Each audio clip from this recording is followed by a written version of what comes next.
మహిమ ప్రభునికే, ఘనత ప్రభునికే,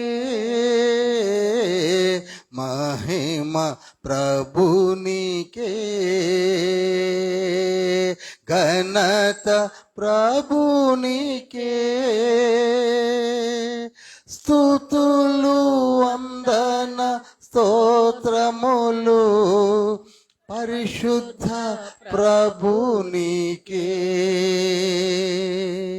స్తుతులు వందన స్తోత్రములు పరిశుద్ధ ప్రభునికే, ఆరాధనా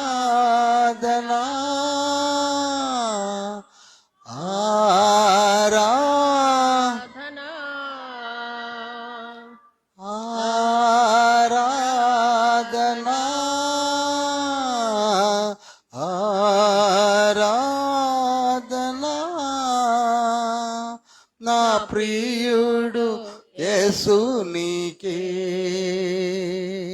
నా ప్రియుడు దేవునికే, నా ప్రియుడు యేసునికే, నా ప్రియుడు దేవునికే. మిక్కిలి ప్రేమ కనికరం కలిగిన మహోన్నతుల పరిశుద్ధుల పరలోక తండ్రి, మీ బంగారు పాదం చెంతకు పరిశుద్ధాలయంలో మిమ్మల్ని మహిమపరిచి మీ వాక్కులను విని మమ్మలను మేము సరి చేసుకొని మా కుటుంబాలను మీ పాదం చెంత ఉంచి మీ దీవెనకరమైన వర్షములు మాపై మా కుటుంబాలపై కుమ్మరించమని ఇందు నిమిత్తమై మమ్మల్ని సరిచేసి మా జీవితాలను మెరుగుపరిచి మీ పాదం చెంత ప్రార్థించే గొప్ప భాగ్యం మా ప్రసాదించమని యేసయ్య ప్రశస్త నామంలో అతి వినయంతో వేడుకుంటున్నాం పరమ తండ్రి, ఆమేన్. ఆమేన్. ప్రసంగి గ్రంథము 10వ అధ్యాయము 1వ వచనాన్ని మనం చదివి ఉన్నాం. ప్రసంగి గ్రంథము 10వ అధ్యాయము 1వ వచనము, బుక్కవాని తైలములో చచ్చిన ఈగలు పడుట చేత అది చెడు వాసన కొట్టును, కొంచెము బుద్ధిహీనత త్రాసులో ఉంచిన ఎడల జ్ఞానమును ఘనతను తేలగొట్టును. మరలా చదువుతున్నాను. బుక్కవాని తైలములో చచ్చిన ఈగలు పడుట చేత అది చెడు వాసన కొట్టును.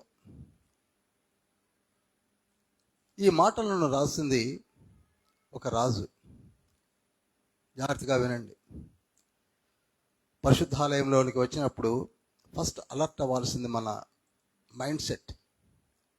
చాలా వరకు మనం అలవోగ్గా వింటూ ఉంటాం, కానీ నేను మిమ్మల్ని కోరుకునేది ఒకటే, మైండ్ సెట్ పర్ఫెక్ట్గా ఉండాలి.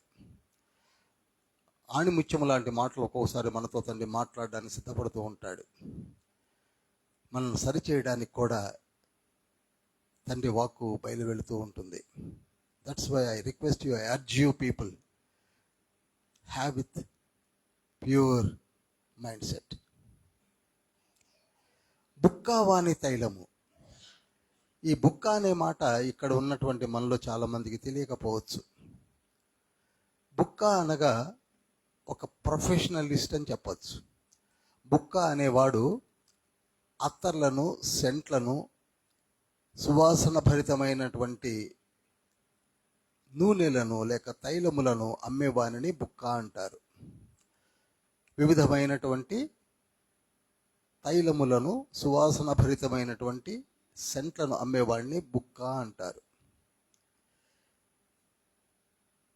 ఆ బుక్క వాని దగ్గర ఉండే తైలాలన్నీ కూడా అద్భుతమైన కాస్ట్లీ, ఖరీదు కలిగినటువంటి సువాసన భరితమైనటువంటి సెంట్లు ఉంటాయి, అత్తర్లు ఉంటాయి. అయితే వాటిలో ఈగలు పడినట్లయితే, జాగ్రత్తగా వినాలి, వాటిలో ఈగలు పడినట్లయితే అవి చచ్చిపోయి చెడు వాసన వచ్చును లేక కంపు కొట్టును అని లిఖింపజేశాడు. ఎవరు? Solomon, king Solomon. ఇక్కడ చచ్చిపోయిన ఈగలు వచ్చి సెంట్లో పడ్డం కాదు, సెంటులో ఈగలు పడుట వలన ఆ వాసనకి తట్టుకోలేక చచ్చిపోతున్నాయి. ఈగలకు ఒక గుణం ఏమిటంటే, మనందరికీ మంచి వాసన, మంచి సువాసన ఎంత ఇష్టమో, ఆ ఈగలకి అటువంటి వాటిలో పడ్డప్పుడు అవి తట్టుకోలేక చచ్చిపోతాయి. కనుక సెంటు మంచిది, వాసన కలిగినది. ఆ సెంటులో పడ్డప్పుడు ఆ ఈగలు తట్టుకోలేక చచ్చిపోతున్నాయి. ఇక్కడ మీరు గమనించవలసింది ఏమిటనగా, బుక్క అనే ఒక అమ్మకపు వాడు కనపడుతున్నాడు. ఎవరైనా ఆయన పేరు? బుక్క. చాలా వరకు ఈ బుక్క అనేది ఒక మతము కాదు, బుక్క అనేది ఒక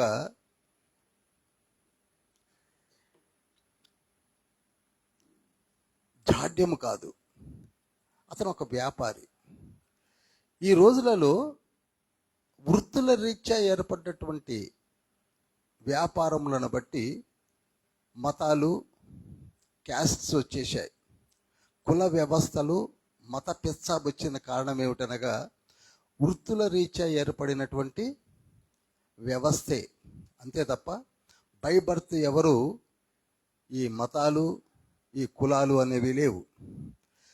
మనం వెనక్కి వెళ్ళినట్లయితే, మన పితరులు వెనక్కి వెళ్ళినట్లయితే ఒక ఇద్దరు వ్యక్తులే కనపడుతున్నారు, ఆదాము, హవ్వలు. వారికి ఏ మతము లేదు, ఏ కులము లేదు. చూడండి, ఇద్దరు వ్యక్తులు స్వాతంత్రంగా, సంతోషంగా ఏదైనా వనములో జీవిస్తున్న కుటుంబంలో నుంచి వచ్చిన వారము మనం అందరము. అయితే విచారకరం ఏమిటనగా, వృత్తుల రీత్యా ఎవరైతే ఏ పనులు చేసుకుంటున్నారో ఆ మతాలు, ఆ కులాలు ఆపాదించబడి రకరకాలైనటువంటి పిచ్చలో జీవిస్తున్నామని చెప్పవచ్చు. ఈనాడు ప్రపంచమునకు పట్టినటువంటి ఒక దుర్వ్యవస్థ లేక పిచ్చి ఏమిటంటే మత పిచ్చి. గమనించండి ప్రియులారా, మత పిచ్చి.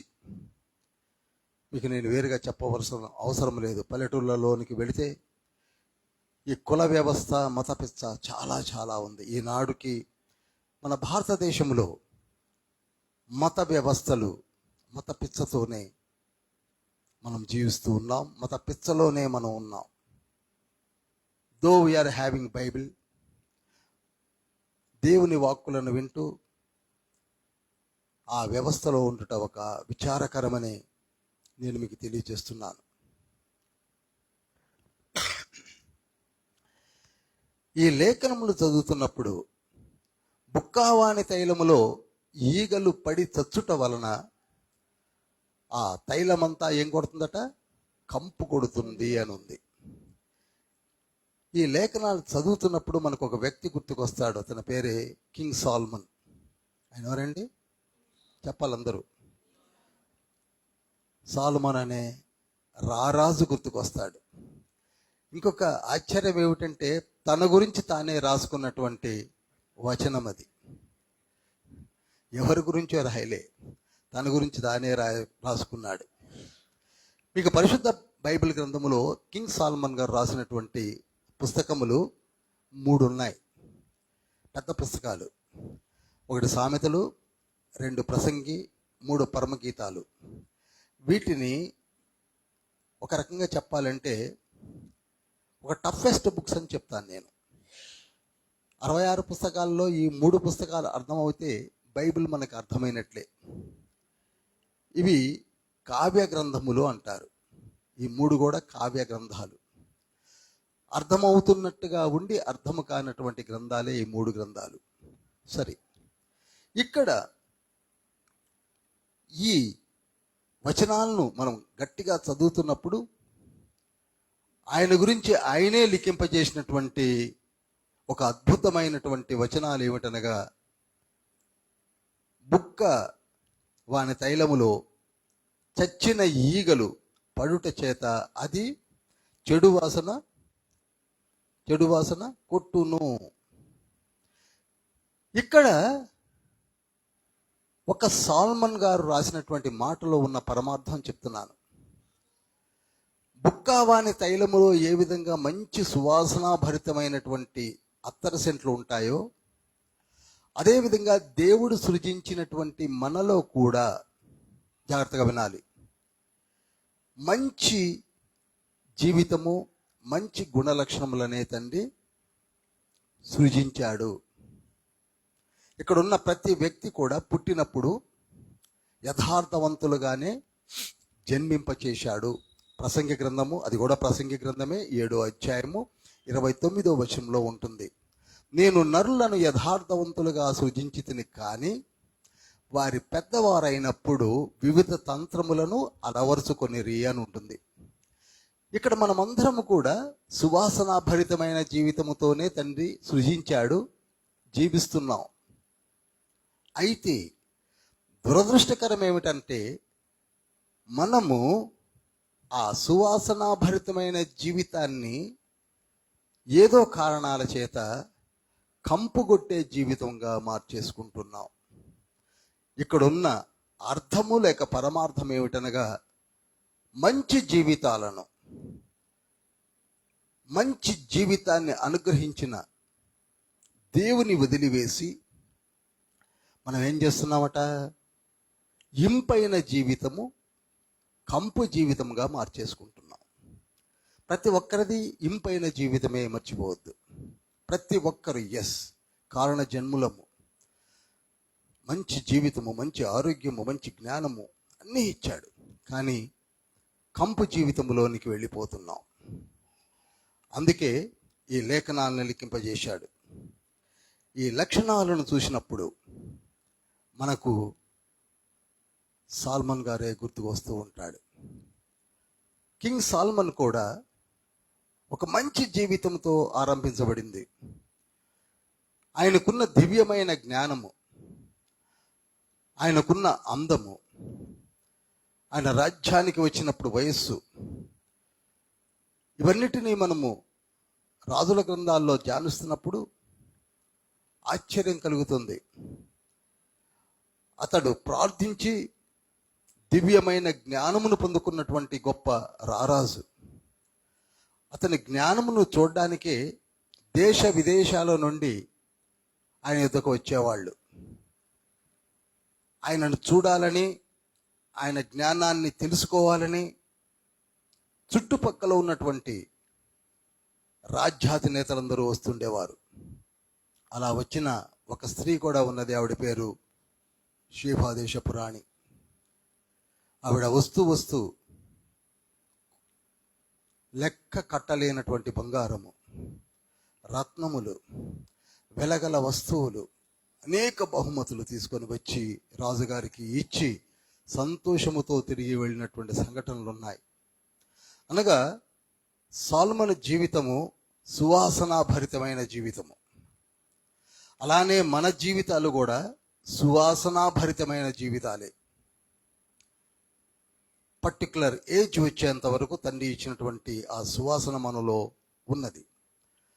అయితే ఆ సువాసన భరితమైనటువంటి అత్తరు సీసా పైన మూత ఉంటుంది. జాగ్రత్తగా గమనించాలి. మూత అనేది చాలా ముఖ్యమైనది. మన జీవితాల్లో కూడా తండ్రి సువాసన భరితమైన జీవితాన్ని ఇచ్చి ఏం పెట్టాడు చెప్పాలి, మూతని పెట్టాడు. ఈ మూత ఉన్నంత వరకు నీలో ఉన్న సువాసన బయటికి వెళ్ళదు.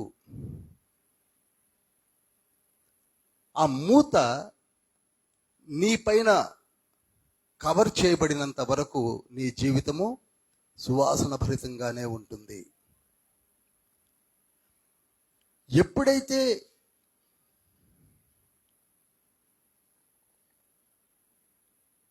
పొరపాటున నీ మూతను తీస్తావో అప్పుడు వస్తాయి ఈగలు. నీవు మూతను తీయనంత వరకు ఈగలు రావు. చెప్పాలి. మూతను తీయనంత వరకు ఈగలు, మూతను తీస్తే ఈగలు. ఇందాక సహోదరి ఒక మాట అన్నది, నేను ప్రార్థన చేయడము బద్దకించాను అని అన్నది. ఆ మూతే ప్రార్థన. అందరు చెప్పండి, మూత ఏమిటండి? ప్రార్థన.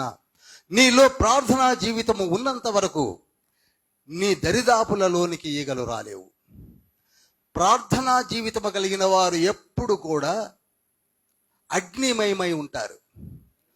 అగ్ని యొద్దకు ఏ ఈగలు రాలేవు, అగ్ని యొద్దకు ఏ దోమలు రాలేవు, అగ్ని యొద్దకు ఏ చీడ రాలేదు. అదేవిధంగా నీ పైన మూత ఉన్నంత వరకు, ఆ ప్రార్థనా జీవితము ఉన్నంత వరకు ఏ చెడు ఈగలు రాలేవు. ఈగలు ఎందుకు వస్తున్నదనగా, ఎవరిదండి ఆ cell phone? Please crew members వెంటనే కలెక్ట్ చేసేసుకోండి. It's an important announcement. వెంటనే ప్లీజ్. డిస్టర్బ్ అయిపోతాం. లీడింగ్లోకి వెళ్ళే వాళ్ళం అందరం డిస్టర్బ్ అవుతాం. నేను ఒక మాట చెప్పాను, ఈ రోజులలో సెల్ ఫోన్స్ ఒక జాడ్యం అయిపోయాయి మనకి.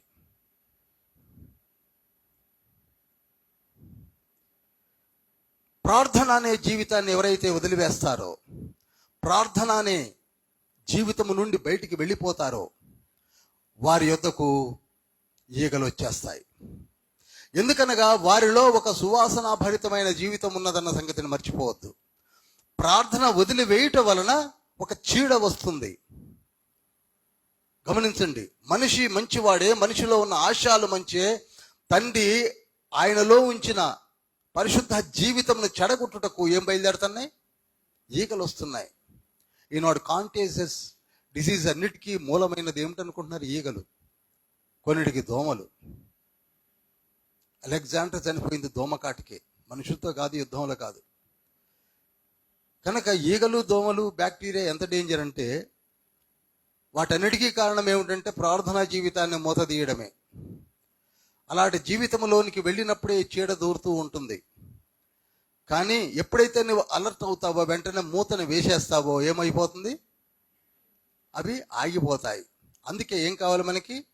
ప్రార్థనా జీవితం కావాలి. ప్రార్థనా జీవితాన్ని ఎట్టి పరిస్థితుల్లో వదిలివేయవద్దు. దేవునికి దూరంగా జీవించడానికి ప్రయత్నం చేయవద్దు. అందుకే ప్రార్థన, యేసుని సందర్శన, పరమ తండ్రితో సంభాషణ.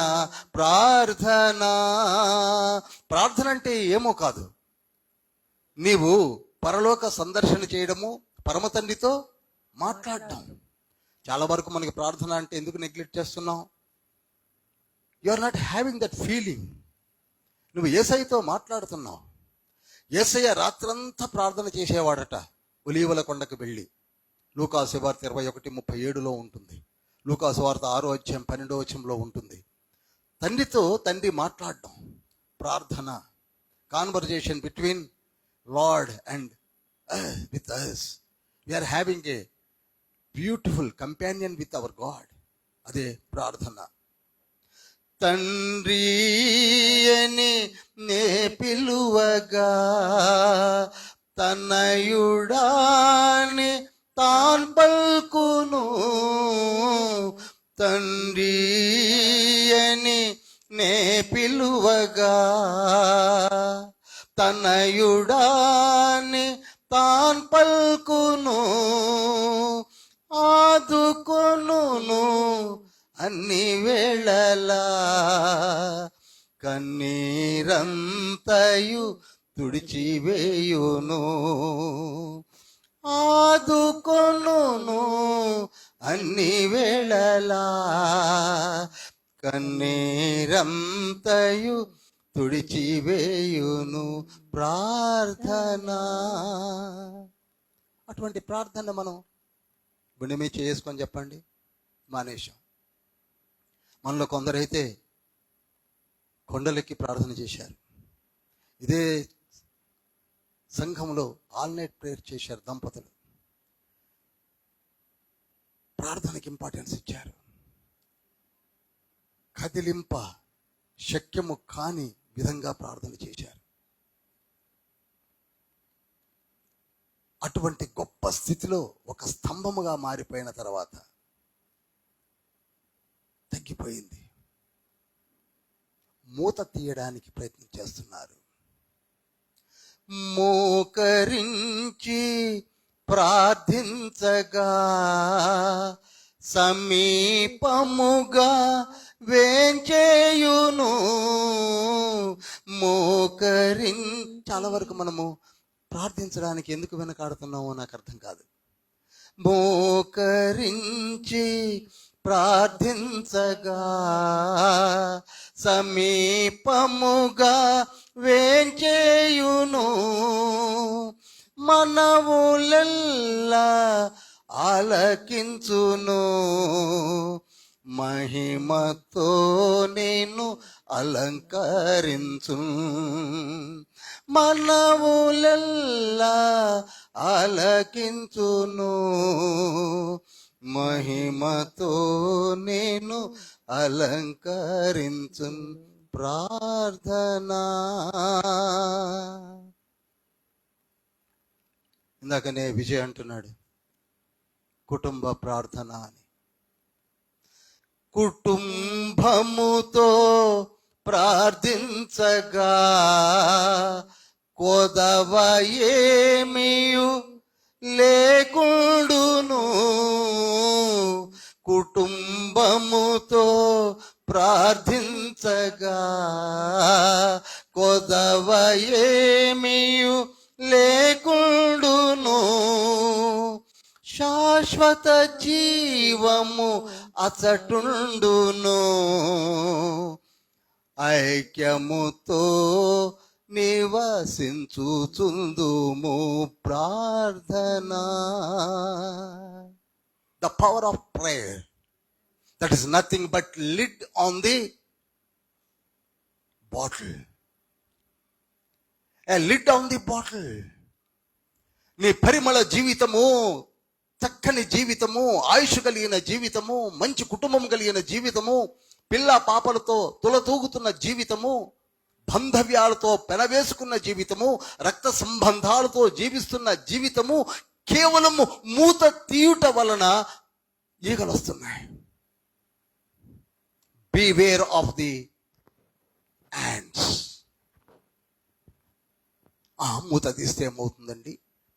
ప్రార్థన చేస్తే ఏమవుతుంది, ప్రార్థన చేయకపోతే ఏమవుతుందని నిర్లక్ష్యం చేస్తున్న వారలారా గమనించండి. గమనించండి. మంచి స్థితి కలిగినటువంటి రాజు, దివ్య జ్ఞానము కలిగినటువంటి రాజు, మొదటి రాజుల గ్రంథం 9వ అధ్యాయం 6 నుంచి 9 వచనాలు చదివినప్పుడు అక్కడ ఒక దివ్యమైన వాగ్దానము పొందినటువంటి రాజు. చదవనక్కరలేదు, నోట్ చేయండి. దివ్యమైన వరముల చేత, దివ్యమైన జ్ఞానము చేత, దివ్యమైన ఆరోగ్యము చేత నడిపించబడుతుండగా ఏమైందండి చెప్పండి? సవ్యముగా జరుగుతున్నటువంటి జీవితములో ఈగలు దూరాయి. మన జీవితాలు కూడా ఎంతో చక్కగా, సవ్యంగా, హ్యాపీగా జరుగుతున్న తరుణములోనే ఈగలు దూరడానికి ప్రయత్నిస్తాయి. తండ్రి దినాన మనతో అవే మాట్లాడుతున్నాడు. If you open the lid on the bottle, నీ పైన ఒక మూత ఉన్నది. ఆ మూతే ప్రార్థన జీవితము. ఏది మర్చిపోయినా నీ జీవితంలో మర్చిపోకూడనిది ఒకటి ఉన్నది. అదేమిటది? అందరు చెప్పాలి. అది ఎంతసేపు చేయాలండి? ఎలా చేయాలండి? Forget all those things. ఎంతసేపు ఎలా అనేది పక్కకుంచి ప్రార్థన చేయి. మోకాళ్ళును, లేక నిలబడు, లేక కూర్చో. యేసయ్యా అని మాట్లాడడం, ప్రార్థించడమే ప్రార్థన. నీకు తోచిన విధంగా మొట్టమొదటిగా మొదలుపెట్టు. ఆ ప్రార్థనని మర్చిపోకు. చాలా వరకు ప్రార్థన అంటే గంట చేయాలా, గంట ఏం చేయనక్కర్లా. నడిపించిన రీతిలో నువ్వు గంట చేస్తావు, ఎంతసేపు చేస్తావు అనేది నీ యొక్క స్థితిగతులపై ఆధారపడి ఉంటుంది. The interact with you and the lord Jesus. కనుక ప్రియులారా, ఎప్పుడైతే సాఫీగా జరుగుతున్నటువంటి జీవితాల్లోనికి ఈగలు దూరితేనే కంపు కొడతాయి.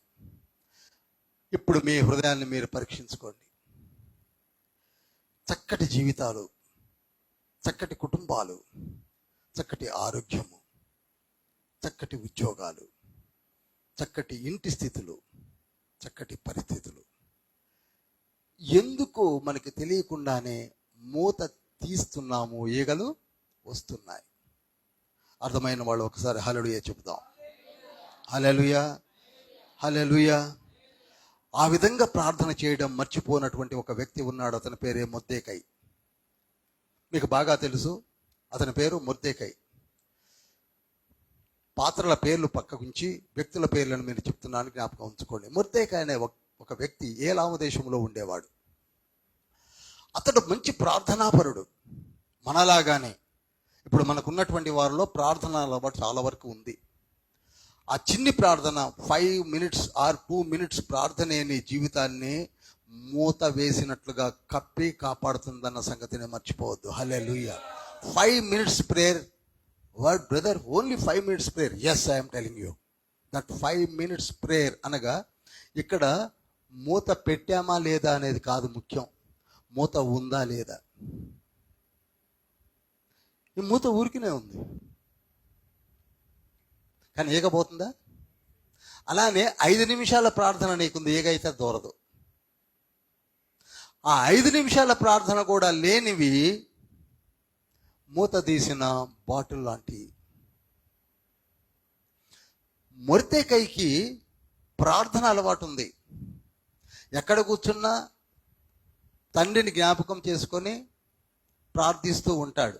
ఎస్తేరు గ్రంథాన్ని మీరు చదివితే మీకు అర్థమవుతుంది. అతను రాజకోటకు బయట ఏ పని పాట లేకుండా కూర్చొని ఉంటాడు. ఆయన పెంపుడు కూతురే, జాగ్రత్తగా వినండి, ఆయన పెంపుడు కూతురే ఆ దేశానికి రాణి. ఎస్తేరు ఎవరు? రాణి.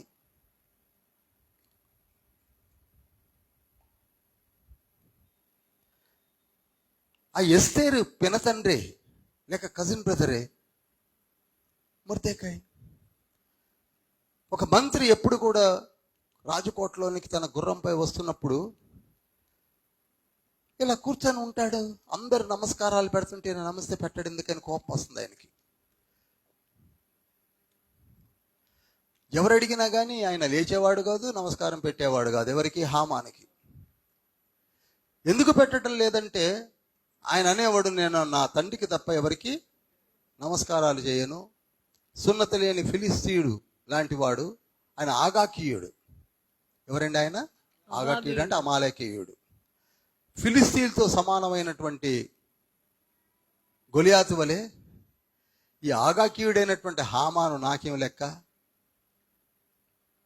అని నమస్కారం చేసేవాడు కాదు. అయితే వెంటనే ఆ మంత్రికి కోపం వచ్చి ఒక ఉరికొయ్యని ఏర్పాటు చేశాడు. ఏమిటండి మీరు ఎవరో మొర్దెకై గురించి, హామాను గురించి మాకెందుకు? ఈనాడు అటువంటి మొర్దెకైల వలె మనం ఉన్నాము. ఈనాడు మన మధ్యకు, మన మీదకు ఎందరు ఎగబడుతున్నారో తెలుసా?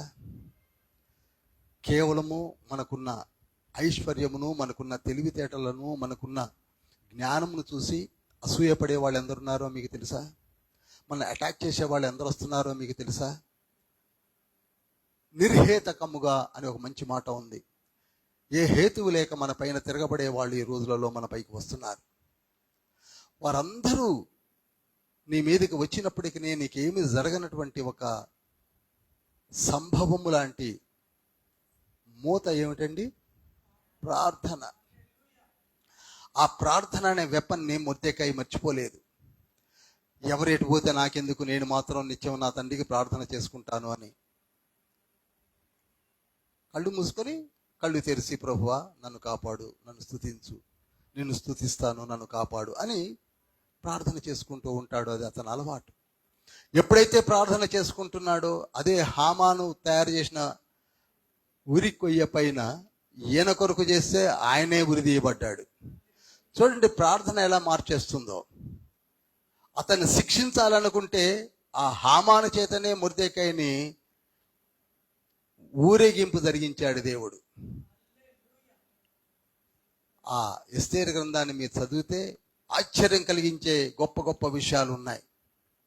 ఎవరినైతే చంపాలనుకున్నాడో ఆ వ్యక్తినే ఊరేగింపు జరిగించాడు. ఆ వ్యక్తి చేతనే హామానే గుర్రం పైన ఎక్కించి ఏడ్చుకుంటూ ముందు నడుస్తూ దేశమంతా తిప్పిస్తాడు. అదేవిధంగా ఈనాడు నీవు కూడా ప్రార్థనలో ఉన్నట్లయితే, ఒకటే మాట చెప్తున్నాను, సంఘటనలు పాత్రలు అర్థం కాకపోవచ్చేమో, బైబిల్లో మనకి అంత నాలెడ్జ్ లేకపోతే, కానీ ప్రార్థన ప్రార్థన ప్రార్థన అనే మాట నీవు మర్చిపోవద్దు. ఏకాంతముగా ప్రార్థించగా నీతిని నాకు నేర్పించును. ఏకాంతముగా ప్రార్థించగా నీతిని నాకు నేర్పించును. యేసు రూపము నాకిచ్చును. యేసు రాజ్యము నన్ను చేర్పించును. యేసు రూపము నాకిచ్చును. ఫిలిప్పీ పత్రిక 3:21 మొదటి కొరింథీ పత్రిక 15:51-53 మొదటి దశలోనికైలకు రాసిన పత్రిక 4:16-17 యేసు రూపము నాకిచ్చును. యేసు రాజ్యమునకు నడిపించును. ప్రార్థన ప్రార్థన ప్రార్థన ప్రార్థన. when you are having prayer in your life, ప్రార్థన నీలో ఉన్నట్లయితే, ప్రార్థన నీలో ఉన్నట్లయితే మొర్దెకైని ప్రధానమంత్రి స్థానములో తర్వాత ప్రధానమంత్రిని చేశాడు. ఎంత ఆశ్చర్యం అండి ఇది. ఏ ప్రధానమంత్రి గుర్రం మీద రాజకోటలోనికి వెళుతున్నప్పుడు అందరూ వంగి నమస్కారం చేశారో, ఆ గుర్రము పైన తర్వాత వెళ్ళేది ఎవరండి? మొర్దెకై. ఒకప్పుడు ఎక్కడ కూర్చున్నాడు? ఎదురుగా కూర్చొని ఉన్న వ్యక్తి ఈనాడు ఎక్కడున్నాడు? రాజుగారి యొక్క ప్రధానమంత్రి స్థానంలో ఉన్నాడు. రాజ ఉంగరమును ధరించుకొని ఉన్నాడు. నీవు ఎప్పుడైతే ప్రార్థన అనే జీవితానికి అలవాటు పడతావో, మంచి వర్డ్, అడిక్ట్ అవుతావు. మనలో చాలామంది సిగరెట్లకు, సారాకు, పేకాటకు, బూతులకు, బయట తిరగడానికి, గప్పాలు కొట్టడానికి అలవాటు పడతామో, అదే అలవాటును ఇటు మారుస్తే నీ జీవితమే మారిపోతుంది. హల్లెలూయా. ఇంకొక రాజు ఉన్నాడు. ఇప్పుడు మొర్దెకైకున్న జీవితము ఒక సాధారణమైన ఒక పౌరుడు, ఏలాము దేశంలో ఒక పౌరుడు. అతను ఏం చేయలేదు? తన తలపై ఉన్న మూతను తీయలేదు. అర్థమవుతుందండి? అటువంటి వ్యక్తులమే మనం, మొర్దెకై లాంటి వాళ్ళమే మనం. మన పైన కూడా మూత ఉన్నది. ఆ మూత ఏమిటి? అందరూ చెప్పాలి. అర్థమవుతుందో లేదో? ప్రార్థన. అందరికీ ఉంది. Yes, every Christian will pray. ఎప్పుడో దుఃఖమే సుమిరణ సబకరై సుఖమే కరైన కోయి అని పద్యంలా కాదు. దుఃఖంలో అందరూ ప్రార్థన చేస్తారు, సుఖంలో ఎవరు చేయరట. కానీ దుఃఖములో చేయడం కంటే సుఖంలో చేయడం మొదలు పెడితే దుక్కు కాహే కాహోయ్ అన్నాడు. దుఃఖం అనేది ఉండదు. కనుక ప్రార్థన అనేది చాలా వరకు, ప్రార్థన అనేసరికి చాలా దూరం వెళ్ళిపోయి చాలా దూరంగా ఆలోచించి సరిగ్గా తెలుసుకోలేక వెనకబడ్డామని చెప్పచ్చు. ప్రార్థన all the way you can pray. While walking you can ప్రే. బస్సులో కూర్చొని నేను చేస్తానండి. హాస్పిటల్లో కూర్చున్నా, ఊరినే కూర్చున్నప్పుడు అందరు నాకు కనపడుతూ ఉంటారు. నాకు ఇలా అనిపిస్తుంటుంది, మీకు ఎలా అనిపిస్తుందో కానీ ఆ చెక్ చేసే డాక్టర్ ఒకనాడు ఉండడు, ఈ నర్సులు ఉండరు, ఈ స్ట్రెచర్స్ని పోయేవాళ్ళు ఉండరు, నేను ఉండను, వాళ్ళు ఉండరు అనే ఒక తత్వం నాకు ఎందుకో డెవలప్ అవుద్ది. నిజమే కదా? అక్కడ ఎవరో చనిపోయారని ఏడుస్తూ ఉంటారు, వాళ్ళను ఊరడింపజేయడానికి కొందరు వస్తుంటారు. ఒకనాడు ఆ ఊరడించే వాళ్ళు చనిపోతారు, వాళ్ళ దగ్గరికి ఇంకొకళ్ళు వస్తారు. ఇది సైకిల్. కానీ నీవు చేస్తున్న ప్రార్థన బట్టి నీ జీవితం అమూల్యమైన దానిగా ఉంటుంది. అది అమూల్యమైన దానిగా ఉంటుంది. దానినే సువాసన భరితమైన జీవితము అన్నాడు తండ్రి. దాన్ని ఏమంటున్నారండి? సువాసన భరితమైన జీవితము. ఆ మూతను నువ్వు తీయనంత కాలము, ఆ మూతను నీవు కాపాడినంత కాలము నీ జీవితము సువాసన భరితమైన జీవితము. అటువంటి సాల్మన్ లాంటి రాజు ఇంకొక రాజు ఉన్నాడు. ఆ తర్వాత కాలంలో వచ్చినటువంటి రాజు ఎవరంటే యెహోషాపాతు. అతని పేరేంటండి? తెలిసిన వాళ్ళు సెకండ్ స్టేజ్, థర్డ్ స్టేజ్లో ఉన్నటువంటి వాళ్ళు బైబిల్ స్టడీలో నా దగ్గరికి వచ్చే వాళ్ళు నోట్ చేసుకోవచ్చు. యెహోషాపాతు 4వ రాజు, యూదుల 4వ రాజు. అతను కూడా మంచి దైవజనుడు, భక్తిపరుడు, సువాసన భరితమైన జీవితాన్ని గడుపుతున్నవాడు. ఒకసారి అతని రాజ్యం మీదకి మోయాబీయులు, అమ్మోనీయులు యుద్ధానికి వస్తున్నారని తెలిసి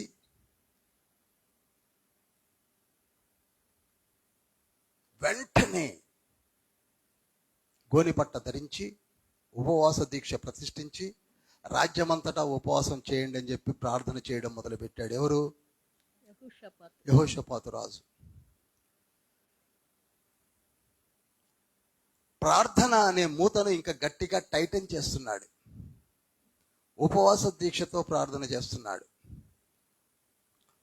ఒక విధంగా శత్రు సైన్యం ఎలా వస్తున్నారంటే ఒక మిడతల గుంపులాగా, కారు మబ్బులాగా లక్షలాది సైన్యం వస్తుంటే ఈయన దగ్గర అంత సైన్యం లేదు. అందరికీ తెలిసిపోయింది ఖచ్చితంగా వీళ్ళు పట్టుబడతారు, ఓడిపోతారని. కానీ యెహోషాపాతుకి ఒకే ఒక ధైర్యం, అదేమిటి? ప్రార్థన. చెప్పండి, ఏంటి? ఆ డెవలప్మెంట్ నువ్వు చేసుకోవాలి. మిన్ను విరిగి మీద పడిన నా ప్రార్థన నేను మరవను అన్నాడు దావీదు. నా ప్రార్థన నీ కవిలిలో లిఖించబడి ఉన్నది అంటాడు కీర్తనాకారుడు. నా కన్నీటి చుక్కలు, నా కన్నీటి బొట్లు నీ కవిలిలో, అనగా నీ పుస్తకములో, నీ జీవగ్రంథములో, నీ బుక్ ఆఫ్ లైఫ్లో ఉంటుంది దేవా అని ప్రార్థించిన వాడు. ఆ ప్రార్థన కావాలి. నీ సువాసన భరితమైన జీవితము ప్రార్థనతో ప్రొటెక్ట్ చేయబడాలి. ఎప్పుడైతే యెహోషాపాతు సాష్టాంగపడి ప్రార్థన చేస్తున్నాడో అటువైపు సైన్యం వస్తుంది. ఈయనేం చేస్తున్నాడండి? చెప్పరు. కనుక మన పైన ఏదైనా శత్రుముఖ, లేక విరోధులు, లేక నిన్ను గిట్టిన వాళ్ళు, నీ పైన నిందలు వేసిన వాళ్ళు, నిన్ను అసహించుకున్న వాళ్ళు ఉన్నారు. కానీ నువ్వు చేయవలసింది వాళ్ళ మీద తిరిగి పడ్డం కాదు. ఏం చేయాలి? చిన్ని ప్రార్థన. That's all. చిన్న ప్రార్థన. అప్పుడు ఏమవుతుంది? అప్పుడు ఏం జరిగిందనగా, ఒకసారి 2వ దినవృత్తాంతముల గ్రంథము 20వ అధ్యాయము, 2వ దినవృత్తాంతముల గ్రంథము 20వ అధ్యాయము 23వ వచనాన్ని చదువుతున్నాను. అమ్మోనీయులను, మోయాబీయులను, షేయిరు మాన్య నివాసులను బొత్తిగా చంపి నిర్మూలము చేయవలని పొంచియుండి వారి మీద పడిరి, అనగా యూదుల మీద పడ్డారు. వారు షేయిరు కాపురస్తులను కడమ ముట్టించిన తర్వాత తమలో ఒకరినొకరు చంపుకొనుటకు మొదలుపెట్టారు. వాళ్ళే చంపుకుంటున్నారు. ఇక్కడ యుద్ధం ఎవరి దగ్గర జరుగుతుందండి? వచ్చిన వాళ్ళే చంపుకుంటున్నారు. నాకు ఈ లేఖనం చదువుతుంటే ఆశ్చర్యం వేసింది. 20వ అధ్యాయం తర్వాత చదవండి. మన మీదకి వచ్చే శత్రువులు కూడా మన ఇంటికి రారు, వాళ్ళే తనుకొని వెళ్ళిపోతారు. ఏ 10 మంది అయితే వచ్చారో 10 మంది తన్నుకుంటూ పోతారు. మన దగ్గరికి అయితే రారు. రాకుండా చేసే తండ్రి ఉన్నాడు, రాకుండా చేసే ప్రార్థన ఉన్నది. హల్లెలూయా. నీ ప్రార్థన శక్తి నీకు తెలియటం లేదు. అసలు ప్రార్థన అనే మాట యొక్క విలువలు తెలియక మనము అణగారిన స్థితిలో ఉన్నాము. ప్రియులారా, మళ్ళా చెప్తున్నాను, when you start pray, everything will be moved. కదిలించబడుతుందండి, కదిలించబడుతుంది. మొర్దెకై ప్రార్థించగా ఒక ఆర్డినరీ సిటిజన్ ఏమయ్యాడు? మంత్రి అయ్యాడు, ప్రధాన మంత్రి. యెహోషాపాతు ప్రార్థించగా అసలు సైన్యం కనపట్ల. ఎటు నుంచి వచ్చారో ఏమయ్యారో చూస్తే అందరు చచ్చిపోయి పడిపోయి ఉన్నారు. మీకు మాట తెలుసా? చాలా చర్చెస్కి బెరాకా చర్చ్ అని ఉంటుంది, తెలుసు కదా మీకు? ఏం పేరు ఉంటుందండి? చర్చ్ ఆఫ్ బెరాకా అని ఉంటుంది. మీరు ఎవరినైనా అడగండి అసలు ఆ బెరాకా అంటే అర్థం ఏంటని, ఎవరు సరిగ్గా చెప్పలేరు. ఎవరినైనా అడగండి, మీరు పాస్టర్స్ని అడగండి, పోని ఏమండి బెరాకా చర్చ్ అని ఉంటుంది, ఆ చర్చి పాస్టర్ని అడుగుదాం, ఏమండి బెరాకా చర్చ్ అంటే ఏంటండి అంటే, బెరాకా చర్చ్ అండి అని అంటుంటారు. అదేం లేదు. ఏ యుద్ధ లోయలో యుద్ధము జరగవలసి ఉండగా ఆ యుద్ధ లోయలో ప్రార్థించినటువంటి యెహోషాపాతు, ఆయన యొక్క బృందమైన అలనాటి మనలాంటి వారు చేసిన స్తుతి ఆరాధనే బెరాకా లోయ. చెప్పండి, ఆ లోయలో ప్రార్థించారు. దాని పేరే బెరాకా. బెరాకా అనగా స్తుతించుట, ప్రార్థించుట, సన్నుతించుట. ఇప్పుడు అర్థమైందండి? అందుకనే బెరాకా అని పెట్టారంటే స్తుతించే, ప్రార్థించే స్థలము అనే అర్థం ఇచ్చే పేరు పెట్టుకున్నారు. కానీ నిజంగా బెరాకా అని అడిగితే కాసేపు ఆలోచిస్తారు. మళ్ళీ ఉన్నాను అడగండి, బెరాకా బెరాకా అంటే ఏంటంటే యెహోషాపాతు ప్రార్థించిన లోయ. ఇంకొక మాటగా చెప్పాలంటే దానికి యెహోషాపాతు లోయ అని కూడా పేరు. ఒక వ్యక్తి పేరిట ఒక లోయ వచ్చిందంటే అర్థం ఏంటండి? ఎటువంటి ప్రార్థనా తీరుడు అండి యెహోషాపాతు? అర్థమవుతుందండి? మనలో అలాంటి ప్రార్థనా స్థలాలు ఏమైనా ఇళ్లలో ఉన్నాయండి?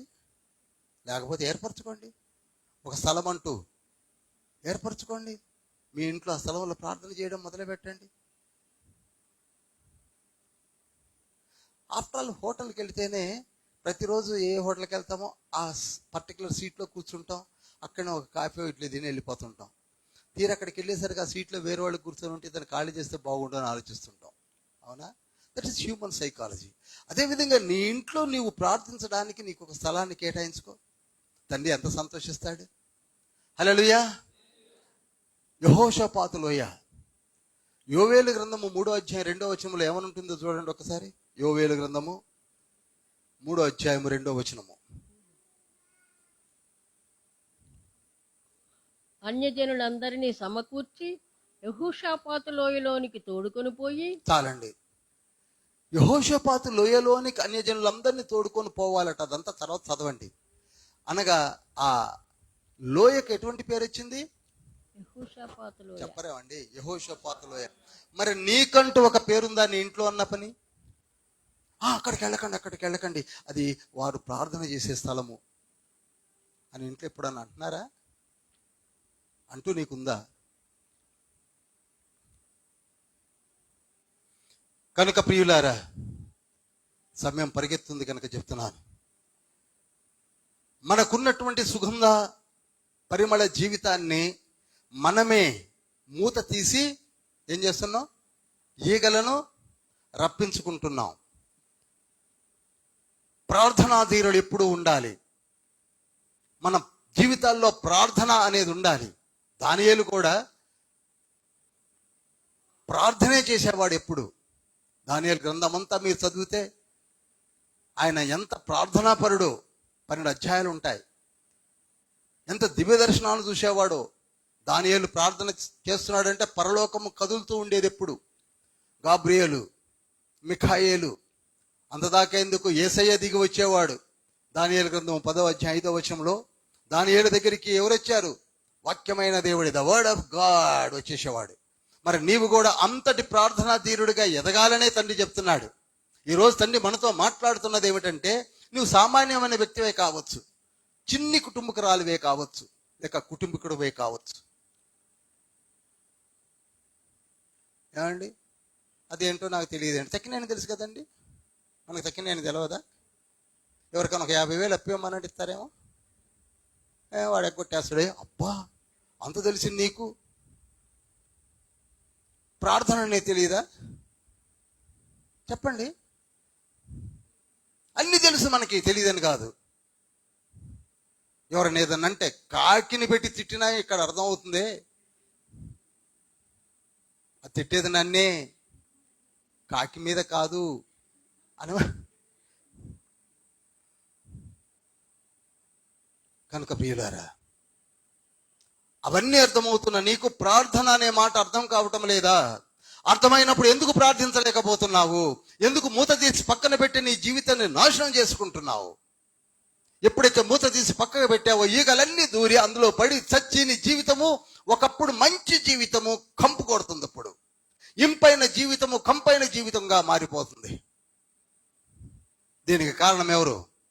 మనమే. ఇంతకీ సాఫీగా సాగుతున్న అటు సాల్మన్ జీవితం కావచ్చు, ఇటు మన జీవితాలు కావచ్చు, కంపేర్ చేస్తున్నాను. సాల్మన్ జీవితము వర్సెస్ మన జీవితాలు. మూత తీసిన సాల్మోను, మూత తీసిన మనము. ఇప్పుడు గుర్తుపెట్టుకోండి, సాల్మాన్లో ఏం దూరిందనగా, కింగ్ సాల్మన్లో మొట్టమొదటిగా దూరిన ఈగ కామకత్వము. ఏం దూరిందండి? చెప్పాలి. కామకత్వము, లస్ట్ఫుల్ లైఫ్. మొట్టమొదట దూరిన ఈగ, అంత మంచి సువాసన భరితమైన దివ్య జ్ఞానము కలిగినటువంటి సాల్మన్ జీవితంలో దూరినటువంటి మొట్టమొదటి ఈగ ఏమిటి? కామకత్వము. స్త్రీలోలుడైపోయాడు. ఒకళ్ళు కాదు, ఇద్దరు కాదు, ముగ్గురు కాదు, నలుగురు కాదు, 700 మంది రాణులను, 300 మంది ఉపపత్నులను, 1000 మందిని పెళ్లి చేసుకున్నాడు. మొట్టమొదట దూరిన ఈగ సాల్మన్లో ఏమిటండి? చెప్పాలి. సాల్మన్ కదా అనుకుంటున్నారేమో, మనలో కూడా అదే దూరుతున్నది. ప్రతి ఒక్క మేల్ పొటెన్షియల్ పర్సన్లో దూరే ఈగ కామకత్వము. యవన స్థితి నుంచి ముసలితనం వరకు కూడా ఏ స్త్రీని చూసినా తన జీవితాన్నే మర్చిపోతున్నారు. 60 ఏళ్ల వృద్ధుడు 5 సంవత్సరాల పాపను రేప్ చేస్తున్నాడు. దేనికి? కామకత్వము. 60 ఏళ్ల వృద్ధుడు, 5 సంవత్సరాల పాప.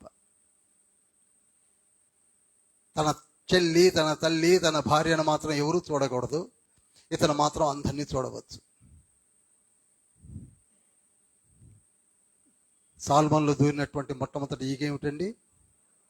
మనలో కూడా దూరే మొట్టమొదటి ఈగ ఏమిటండి? కామకత్వమే. ఎప్పుడైతే నీ మూత ఉంటుందో అప్పుడు ఆ ట్రాప్లో నువ్వు, ఆ ఈగ నీలోనికి రాదు. హల్లెలూయా, హల్లెలూయా. రెండవది స్వచిత్తము. రెండవది ఏంటండి? చెప్పాలి. స్వచిత్తం అంటే అర్థం ఏమిటంటే, మనకంటూ ఒక చిత్తం ఉంటుంది, దేవుడిచ్చినటువంటి ఒక దివ్యమైన గుణలక్షణము అంటాను. ఈ స్వచిత్తము ప్రార్థనలో ఉంటే ఒక రకంగా ఉంటుంది, ప్రార్థన లేకుండా ఉంటే ఇంకొక రకంగా ఉంటుంది. తప్పుడు దారిలోనికి వెళ్ళడానికి కారణమే స్వచిత్తము. దేవుని మార్గములో నడవడానికి కారణమే స్వచిత్తము. స్వచిత్తమైన లేకపోతే ఏమవుతుందండి? చెప్పాలి. దేవునికి దూరమైపోతాం. మనం ఎంతసేపు మన స్వచిత్తానికే అలవాటు పడిపోయి ఉన్నాం. కానీ యేసయ్య ఇందాక చదివినటువంటి పాఠం ప్రకారంగా, నేను ఈ భూమిపైకి వచ్చినది తండ్రి చిత్తమును నెరవేర్చుటకే అని ఉంది. హెబ్రీ పత్రిక 10వ అధ్యాయము ఇందాక సహోదరు చదివినటువంటి పాఠములో 7 నుంచి 9 వచనాల్లో 2 మార్లు ప్రభువు పలికిన మాట అది.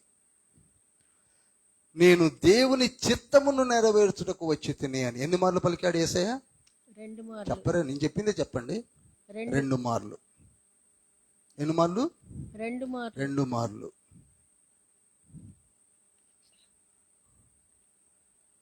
యేసయ్య అంటున్నాడు, దేవుని చిత్తమునకు నేను నెరవేర్చుట కొరకు వచ్చి ఉన్నాను అన్నాడు. మరి మనము దేవుని చిత్తాన్ని ఎప్పుడో పక్కకు జరిపేశాం. స్వచిత్తము, సొంతము, సొంత ఆలోచన, ఏది నీ మనసు కోరుకుంటుందో, ఏది నీ హృదయం కోరుకుంటుందో, ఏది నీ జీవిత విధానం కోరుకుంటుందో అది జరిగిస్తూ దేవునికి దూరం అయిపోయాము. అనగా ప్రార్థన అనేది ఎప్పుడైతే దూరం అవుతుందో నీ జీవితము స్వచిత్తానికి లోబడిపోతుంది. అది ఆయన చేసిన పెద్ద తప్పు. మనము కూడా మన స్వచిత్తమే చేస్తున్నాం. ఎలాగో ఇంకా కొద్దిసేపట్లోనే చెప్తాను. సాల్మన్ గారు చేసిన తప్పుల్లో మొట్టమొదటి తప్పు ఏమిటి? కాముకత్వపు అలవాటు. రెండవది స్వచిత్తము. మూడవది యుద్ధ భయము. ఆయనకి యుద్ధాలంటే సత్యాంత భయం. అది ఎలా చెప్పగలరండి మీరు అనొచ్చు. ఎందుకనగా దావీదు వలె యుద్ధాలు చేద్దామనే నేచర్ కలిగిన వాడు కాదు. లావియస్ లైఫ్, లగ్జరీ లైఫ్ అంటే ఆయనకి ఇష్టం. అందుకే 700 మంది రాణులు ఎవరనుకుంటున్నారు మీరు? ఆ చుట్టుపక్కల ఉన్నటువంటి దేశాల రాకుమార్తెలు వాళ్ళంతా. ఎంత తెలివిగలడు చూశారా? పక్క దేశపు రాకుమార్తెను పెళ్లి చేసుకుంటే ఆయన మామగారు అవుతాడు కదండి. ఎందుకు వస్తాడు యుద్ధానికి? ఆయనకి 700 మంది మామగారులు ఉన్నారు. ఎందుకైనా మంచిదని ఉపపత్నులు అంటే సెకండ్ హోదా, వాళ్ళకు 300 మంది. అనగా ఆయన చుట్టూరు ఉన్న వాళ్ళందరూ మామలే. ఇక యుద్ధ భయం ఏమైనా ఉందా? దావీదు మాట్లాడితే కత్తి తీసేవారు.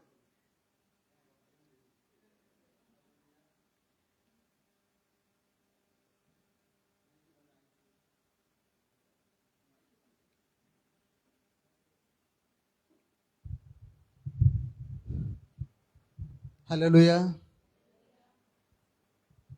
ఈయనకి యుద్ధ భీతి ఉండటం వల్ల ఏం చేశాడంటే రాకుమార్తెలందరినీ 1000 మంది శత్రురాజుల యొక్క ప్రాపకానికి నిలబడ్డాడు. ఇది ఎన్నోవ ఏగండి? 3వది. 4వ ఏగా ఉంది. అదేమిటంటే ఇగో, మెప్పు, గొప్ప, ఇంకేమంటారు? ఎచ్చు. ఇది మంచి మాట. ఎవరైనా దగ్గర ఉండండి కొంచెం. హల్లెలూయా. ఎచ్చు. కొందరు ఎచ్చులకి ఎంత పెద్ద మాటలు మాట్లాడతారు తెలుసా? క్రిస్మస్ పండగ నాడు ఎచ్చుకి కొన్న బట్టల అప్పు ఇంతవరకు తీరని వాళ్ళు ఉన్నారు. మళ్ళీ వస్తుంది క్రిస్మస్. తన ఇంటి కంటే పక్కన వాళ్ళ మెప్పు కొరకు అప్పులు చేసి వారేదో కొనుక్కుంటే వీళ్ళు 49, 59 అంగుళాల టీవీలు కొన్నోళ్ళు ఉన్నారు.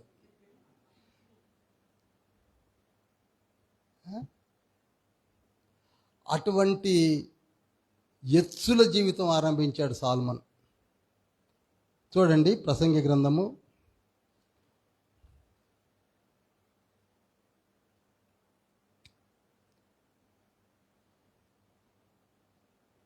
2వ అధ్యాయము 4వ వచనములో నేను గొప్ప పనులు చేయబూనుకుంటుని అన్నాడు. ఏం చేయాలనుకున్నాట? ఏమిటా గొప్ప పనులు అంటే నా కొరకు ఇండ్లు కట్టించుకుంటుని. ఈనాడు మనకు కూడా చూసారా, మనం ఉండటానికి అంత ఇల్లు కావాలండి. ఎన్ని ఇండ్లు? 5వ వచనంలో తోటలను శృంగార వనములను వేయించుకొని వాటిలో సకల విధములైన ఫలవృక్షములను నాటించి తిని. అసలు గార్డెన్స్నే పెట్టుకున్నాడు. తోటల్ని పెంచడం మొదలుపెట్టాడు. చెరువులను తవ్వించాడు. పనివారిని, పనికత్తెలను సంపాదించుకున్నాడు. ఇక గొర్రెలు, మేకలు, ఎడ్లు, గొడ్లు, గుర్రాలు, ఏనుగులు, ఒంటెలు, వాటి గురించి చెప్పాల్సిన అవసరమే లేదు. ఎక్కడ కనపడితే వాటిని పట్టుకొచ్చి పెట్టుకున్నాడు. ఇప్పటికీ మనలో లేరనుకుంటున్నారా?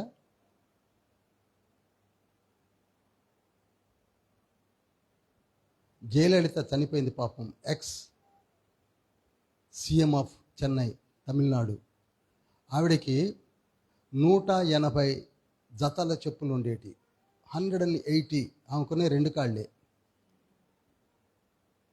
ఆ తర్వాత ఆవిడ దగ్గర ఉన్న నగలను చూస్తే లెక్క చేయలేకపోయారు, అన్ని నగలున్నాయి. అంతటి నగలు కలిగినటువంటి ఇంకొక స్త్రీ ఉన్నది, ఆవిడ పేరు సావిత్రి అనే ఒక సెలబ్రిటీ, తెలుగు నటి, మహానటి అని చెప్పే సావిత్రికి కూడా అంత గొప్ప స్థితిలో జీవించి చివరికి ఒక కుటీరములో కోమాలకు వెళ్ళిపోయి దిక్కులేని చావు చనిపోయి మొత్తం పోగొట్టుకుంది. అదే గుర్తుకొస్తుంది నాకు ఇక్కడ. వెండి బంగారములను, 8వ వచనంలో, వెండి బంగారములను, సంపదను, గాయకులను, గాయకురాండ్రను ఏర్పరచుకున్నాడు. మీరు తర్వాత చదవండి 9వ వచనంలో, నాకు ముందు యెరూషలేమందున్న వారి అందరికంటేను నేను ఘనుడనైతని, అభివృద్ధి నొందితిని, నా జ్ఞానము నన్ను విడిచిపోలేదు. ఇంతవరకు జ్ఞానం కూడా అలానే ఉంది, ఇంతవరకు బాగానే ఉంది. ఒక్కొక్క ఈగ వస్తుంది పడుతుంది. ఎన్ని ఈగలు పడ్డాయండి ఇప్పటికి చెప్పరు? అసలు డేంజరస్ ఈగ వస్తుంది ఇక తర్వాత. మనకంతే, మొట్టమొదట ఏవో చిన్న చిన్నవి వస్తాయి, ఆ తర్వాత డేంజరస్ ఈగ, జోరీగ అంటారు చూసారా? జోరీగ కూడా దూరడానికి ట్రై చేసి దూరింది. అదేమిటంటే, ఏ సొలొమోను చేతితో బంగారపు దేవుని ఆలయాన్ని కట్టాడో, 2వ దినవృత్తాంతముల గ్రంథము 3వ అధ్యాయం 1వ వచనంలో ఉంటుంది, అదే చేతులతో ఆయన విగ్రహాలను కూడా పెట్టాడు. విగ్రహాలకు బలిపీఠాన్ని కూడా కట్టాడు.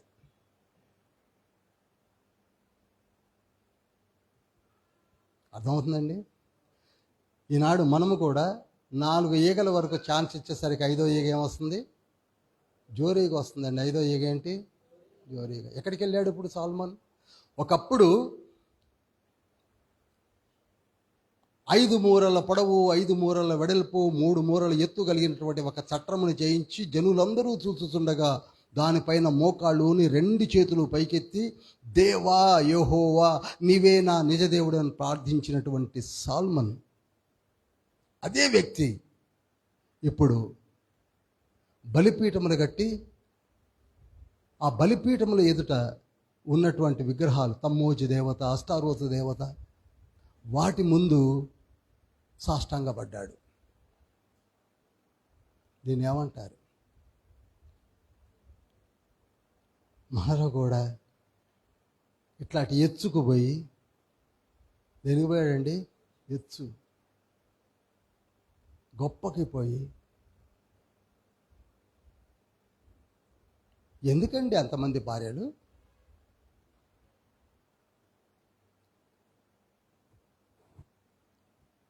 వాళ్ళు ఏం చేశారు?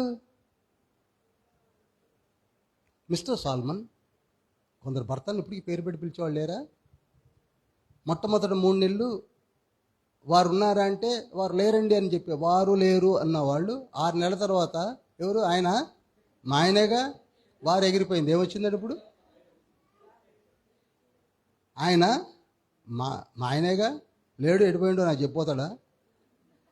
3వసారి మళ్ళీ అడిగితే ఏమంటున్నారు తెలుసా? ఆడు ఎడిపోయాడో నాకేం తెలుసు అంటున్నారు. ఏమంటున్నారండి? ఎక్కడికి వెళ్ళిందండి స్టేటస్? వాడు ఎడిపోయాడో నాకేం తెలుసు. అయినా రమేష్ ఇక లేడు, పేరు పెట్టి పిలుస్తుంది. మరి 1000 మంది భార్యలు ఏమంటున్నారు? సొలొమోన్ గారు, ఇంకా గారు అన్నారులే, రాజు కదా, మీరు పరిశుద్ధాలయంకి రమ్మంటే మేము రాలేదా? వచ్చామా లేదా? మరి ఇప్పుడు మా తమ్మోజు దేవతకు మీరెందుకు రారు? చెప్పరు. అందుకే ఒక క్రైస్తవుడు ఒక అన్య స్త్రీని పెళ్లి చేసుకుంటూ వచ్చే తలకాయ నొప్పులు ఇవి. ఆమెను మార్చడం కాదు, మనం మారాల్సి వస్తుంది. ఇట్లా మాట్లాడడం. మీ గుడికి నేను వస్తున్నానుగా ఆదివారం, శనివారం నా గుడికి రా. చచ్చినట్టు వీడో కొబ్బరికాయ పట్టుకొని పోతున్నాడు. మన స్నేహితులు కూడా అంతేనండి. అరే, మీ ప్రేమ విందుకు నేను వస్తున్నాను కదా, మరి మా విందుకి మంచి పోతును కట్ చేసావురా, పలానా దేవాలయం ముందు ఒక దేవత ముందు నువ్వు రావా? మీ గుడికి నేను రాలేదా? వీడు బోధం ఫ్రెండ్ అండి, అక్కడికి రమ్మంటున్నాడు. మరి మీ క్రిస్మస్కు కేక్ కట్ చేస్తే నేను తిన్నాను కదరా, మరి మా ఆలయంలో పెట్టిన లడ్డు తీసుకోవడానికి అభ్యంతరం రా నీకు అంటున్నాడు. అందుకే తండ్రి అంటున్నాడు, అన్య జనాంగము వైపు ఎందుకు చూస్తున్నావు? నీకు మంచి స్త్రీలు క్రైస్తవులలో లేరా? క్రీస్తు నమ్మిన వారిలో లేరా?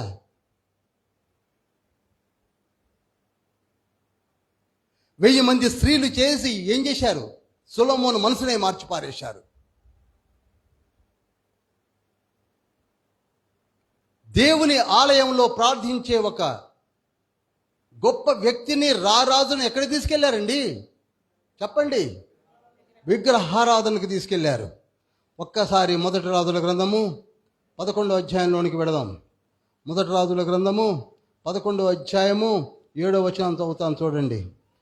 సొలొమోను కెమెషు అను మోయాబీయుల హేయమైన దేవతకు, మెలకు అను అమ్మోనీయుల హేయమైన దేవతను యెరూషలేము ఎదుట ఉన్న కొండ మీద బలిపీఠములు కట్టించెను. తమ దేవతలకు ధూపములు వేయిచు బలులు అర్పించుచుండిన పరస్త్రీలైన తన భార్యల నిమిత్తము అతడు ఈలాగు చేసెను. జోరీగలు దూరుతున్నాయి. మనం ఎందుకు మారిపోతున్నామంటే మన స్థితిగతులను మార్చినటువంటి బియ్యము ఉందుట వలన. కొందరు చూడండి, కోడళ్ళు, బ్రాహ్మణ కోళ్ళైనా మేము మార్చుకుంటా. ఏంటి నువ్వు మార్చేది? ఆమె ఎందుకు మారద్దండి? పుట్టింది మొదలుకొని ఎక్కడనో మడులు కట్టుకొని దేవతా విగ్రహాల ముందు బ్రతికిన వాళ్ళు ఒక్క నిమిషంలో మారతారా? మనం మారతామా చెప్పండి? వాళ్ళు మారతారని ఎలా అనుకుంటున్నారు?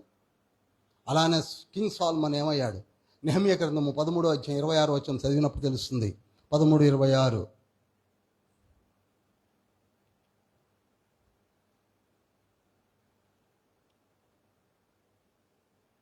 ఇట్టి కార్యములు జరిగించి ఇజ్రాయేలీల రాజైన సొలొమోను పాపము చేయలేదా?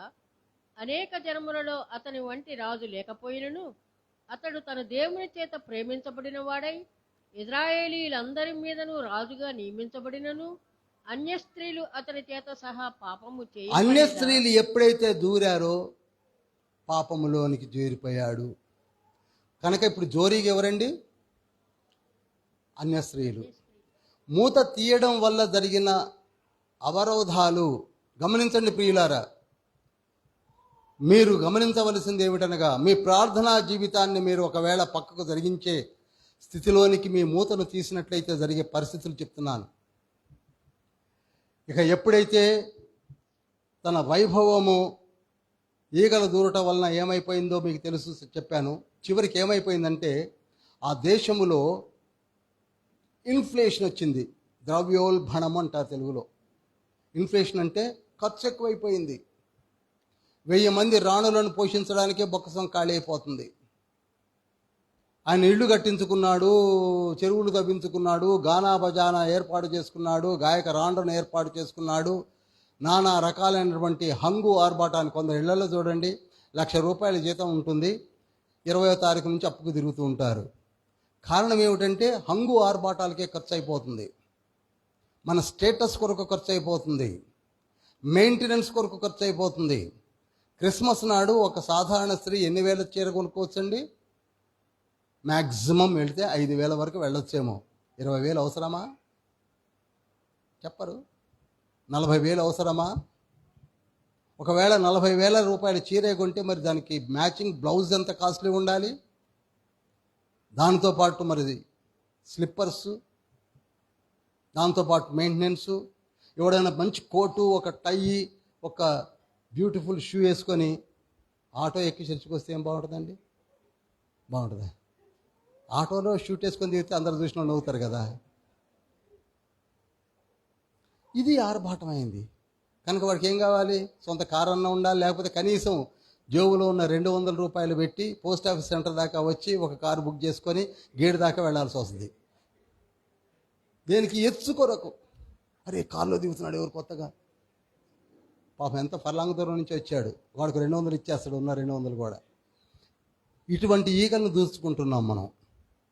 కనుక ప్రియులారా, ఎన్నో ఈగ చివరికి ఫినాన్షియల్ ప్రాబ్లం, పూర్తిగా అప్పులు పాలైపోతామండి.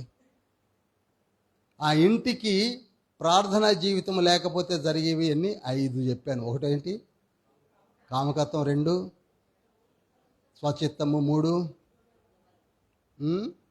యుద్ధ భయం. పెద్దగా చెప్తే వినపడద్దు కదా, ఎవరికాడు యుద్ధం యుద్ధం అంటే నాకు కనపడదు. పెద్దగా చెప్పండి. యుద్ధ భయం అంటే ఆ రోజులలో రాజుకి యుద్ధ భయం, ఈ రోజులలో మనకి రిలేషన్షిప్ కొరకు మెయింటైన్ చేసే భయం. తర్వాత ఎత్సు మెప్పు గొప్ప, వీడి కొరకు చచ్చేంత తగలబెడుతున్నామండి. కొందరు ఇళ్లలోనికి వెళ్ళండి, అవసరం లేనివి చాలా ఉంటాయి, అవసరం లేనివి చాలా ఉంటాయి. అసలు వాటిని ఎప్పుడు వాడం, ఎందుకు ఉంటాయో తెలియదు.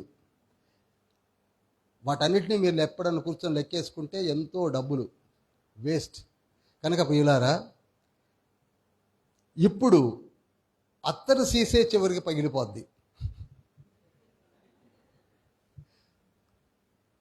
ఆ సీసాలో ఇంకా అక్కడ అత్తరు ఎక్కడ ఉందండి? అన్ని ఈగలేగా.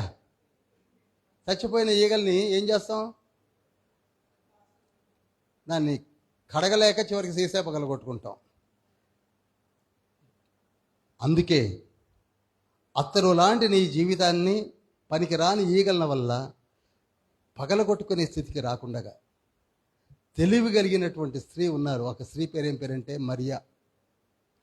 ఆవిడ ఆ రోజులలోనే అత్తజటామాంసి అత్తరు సీసా అనగా ఆ సీసా కాస్ట్ 150 రూపాయలు. ఆ రోజుల్లో 150 రూపాయలు అంటే ఈ రోజులలో 15 లక్షలు పెట్టినా దొరకకపోవచ్చు. తన సాధారణమైన స్త్రీ యేసయ్య పాదములకు ఎంత ఖరీదు కలిగిన అత్తరు రాసింది.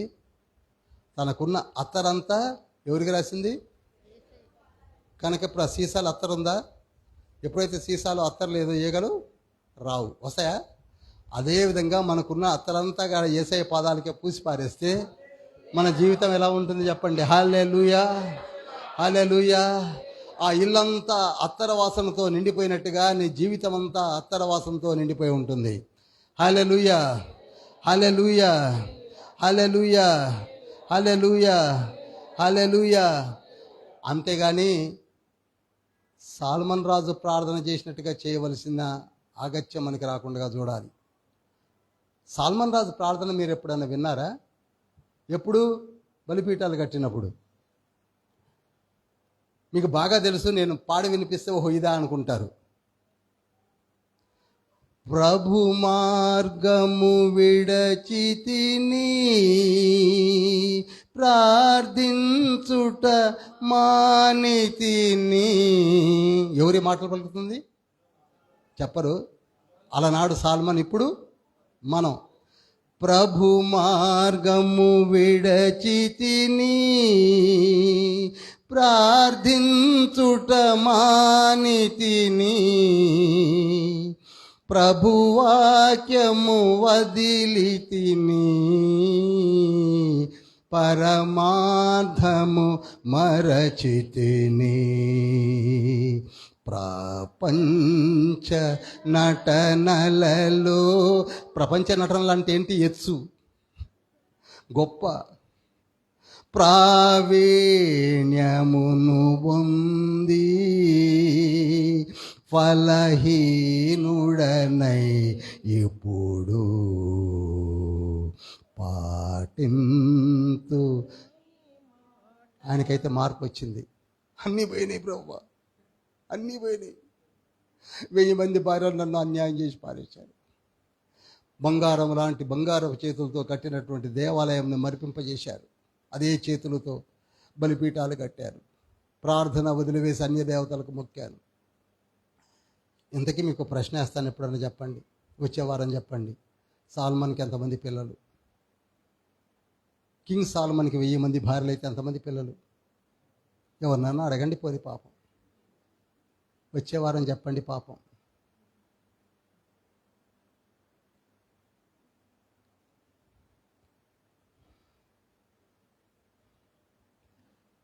బాధపడుతున్నాడు. అయితే లాస్ట్కి ఏమంటున్నాడు?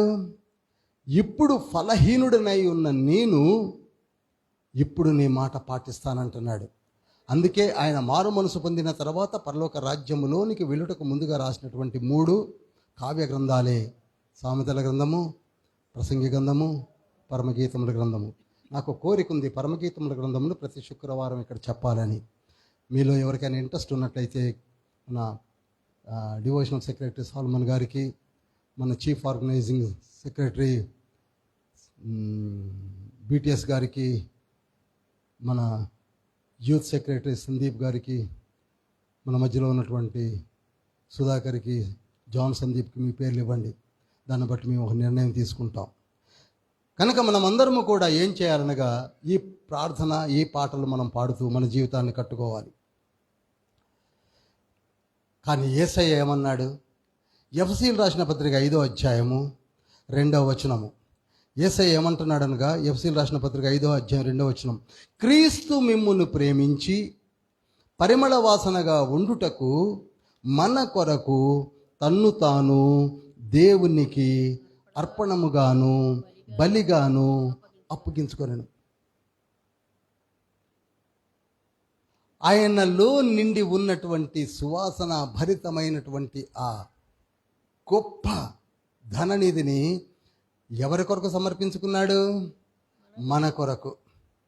అందుకే క్రీస్తు మనలను ప్రేమించి అంటాను అక్కడ నేను, మనము పరిమళ వాసనగా ఉండుటకు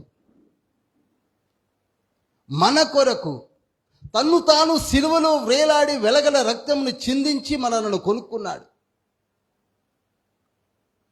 మనము ఇప్పుడు సువాసన భరితమైన జీవితంతో ఉన్నాం. ఇంకా మారకపోతే ఇంకెప్పుడు మారుతారు చెప్పండి? మూతలు తీసుకొని జీవితాన్ని పగలగొట్టుకుందామా? చక్కటి పరిమళ వాసన కలిగినటువంటి జీవితం చివరికి ఏమైపోతుంది? పగిలిపోతుందండి, పగిలిపోతుంది. కుటుంబాలు పగిలిపోతున్నాయి. భర్తలు మారడము లేదు, బిడ్డలు మారడము లేదు, మనము మారడము లేదు. ఈగలు దూరుతున్నాయి తెలుసు. ఒక్కొక్క ఈగ దూరుతుంది, ఎచ్చుకు వెళుతున్నాం, ఒక ఈగ దూరుతుంది, ఇంకెక్కడికో వెళుతున్నాం, ఇంకొక ఈగ దూరుతుంది, దేవాలయం ముందు నిలబడుతున్నాం, ఇంకొక ఈగ దూరుతుంది, ఎక్కడికో వెళుతున్నాం, ఒక్కొక్క ఈగ దూరుతూనే ఉంది. కానీ మనలో మార్పు రావడం లేదు లేదు లేదు. నీకు బాగా తెలుసు నువ్వు ప్రార్థన చేయటం లేదని, నీకు బాగా తెలుసు మోకాళ్ళు లేకపోతున్నావని, నీకు బాగా తెలుసు స్థితిగతులు పాడైపోతున్నాయని. What else you are doing? ఏం చేద్దాం అనుకుంటున్నావు నీ జీవితాన్ని?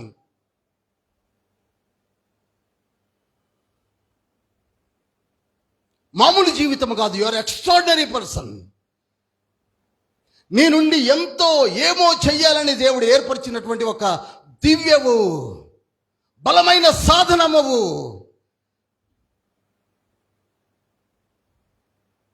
మనల్ని బలపరచుల కొరకే శిలువలో వ్రేలాడి ఆ వెలగల రక్తం చేత కొని మనలో ఆయన ఆత్మను ఉంచి ఏ ఈగను దగ్గరికి రాకుండా కాచి కాపాడుతూ ఒక చిన్న మూతనుంచాడు. అదే ప్రార్థన.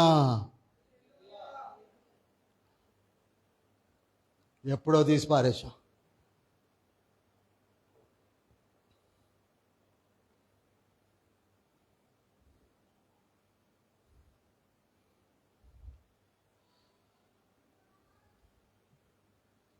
అందుకే 3వ వచనంలో ఏమంటాడో తెలుసా? మీలో జారత్వమే కానీ, ఏ విధమైన అపవిత్రతయే కానీ, లోపత్వమే కానీ వీటి పేరైనను ఎత్తకూడదు. ఇవి ఈగలు. నీ కొరక యేసయ్య వచ్చే రక్తమును చిందించి నిన్ను తన వెలగల రక్తం చేత కొని నీలో పరిశుద్ధాత్మను ఉంచి ఆ మూతను గట్టిగా బిగించి పైనుండి తొంగి చూస్తుంటే నీవేం చేస్తున్నావు? మొట్టమొదట ఈగ జారత్వం కొరకు, రెండవ ఈగ ఎచ్చు కొరకు, మూడవ ఈగ స్వచిత్తము కొరకు, నాలుగవ ఈగ భయము. చచ్చేంత భయం మనకున్న పిరికితనం ప్రపంచంలో మరి ఎవరికీ ఉండదు. అందుకే ప్రకటన గ్రంథం 21వ అధ్యాయం 8వ వచనంలో పిరికివారు పరలోక రాజ్యంలోనికి ప్రవేశించలేరు అన్నాడు తండ్రి. I will give you full encouragement, dare and dashing పర్సన్గా నేను ఇస్తాను నీకు ఆ శక్తిని అంటున్నాడు యేసయ్య.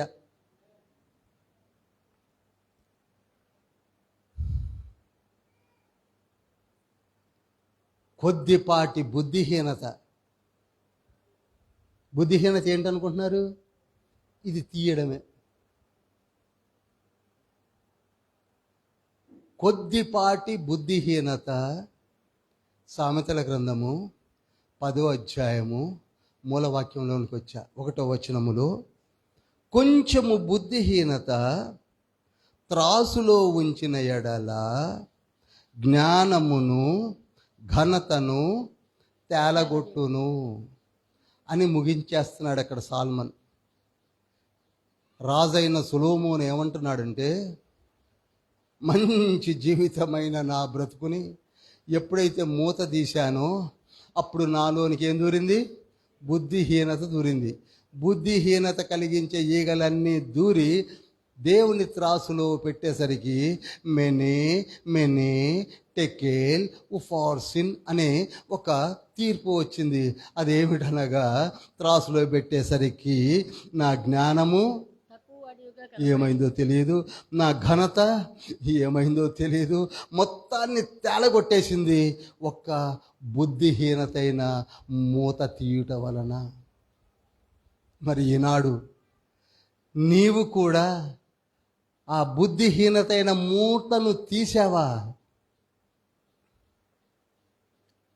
నేను ఇంతసేపు 1:10 జరిగింది. తన్ని మనతో మాట్లాడింది. ఆ మూతను చెప్పండి. మూతను చెప్పరు. మూతను ఏమిటా మూత? ప్రార్థన. అందరం లేచి నిలబడదాం. అందరం లేచి నిలబడదాం.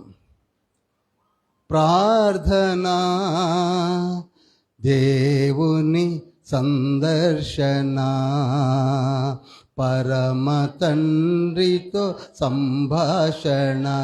ప్రార్థన, సంఘముగను ప్రార్థించగా కూడిన చోటు కంపించును.